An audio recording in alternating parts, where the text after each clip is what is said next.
A veteran officer told a police recruit to shoot black people, then tried to keep it quiet. WDRB's Valerie Chen uncovers exactly what the former Prospect Assistant Police Chief said and how his words came back to harm him. This is still a developing story. WDRB just obtained pages of disturbing racist and sexually explicit Facebook messages between Todd Shaw and the recruit. They all came in light while prosecutors were investigating another case. But his words created a firestorm of controversy. First, that the people in this community realize that anyone who shares such blatant racist views should not be given a badge or a gun or a position of authority in this community. Memes showing an Elmer Fudd with a gun and a racial slur, and another one showing a boy with a disability wearing a shirt with a racial slur. Jefferson County Attorney Michael Connell uncovered them in private Facebook messages between former Assistant Prospect Police Chief Todd Shaw and an LMPD recruit. It's probably the most disgusting thing I've seen come out of the mouth of a police officer. The response to another message from the recruit asking what to do if he caught juveniles smoking marijuana: F the right thing, if they're black, shoot them.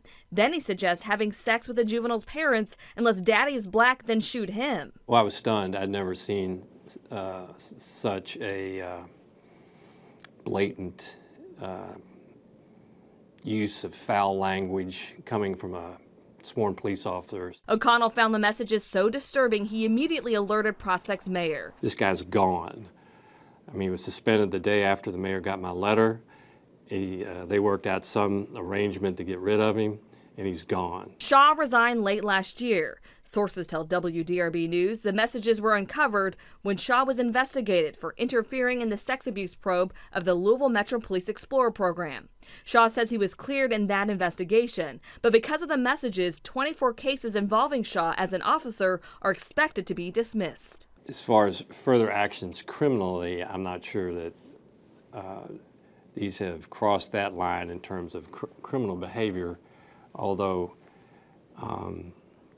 the effect it has on the criminal justice system, if this goes unnoticed and unchecked, is extraordinarily serious and could affect rights of a lot of people. Shaw argued that the messages were not politically correct and fought to keep them private, but a judge ruled they should be released under Kentucky's open records law. I hope he never shows his face in Jefferson County again.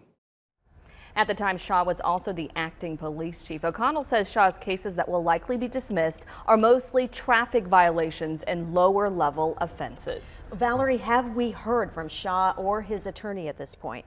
Shaw has declined to comment. His attorneys have not returned our calls yet. Shaw has resigned from the Prospect Police Department, but do we know if he has a job anywhere else in law enforcement? There's no word on what he is doing right now. Again, he's declined to comment, so he's not really saying anything about the case.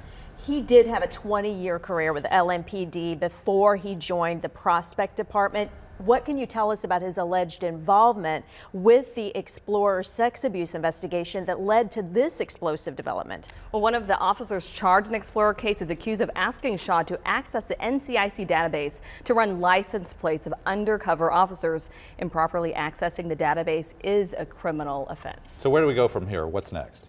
We are waiting for those cases that will likely be dismissed, and that's expected to happen later this month. Valerie Chen, thank you so much. WDRB's Jason Riley also working on this story. He details what Shaw said about housing projects, Martin Luther King Jr. and Muslims in a story you can read right now on our website, WDRB.com.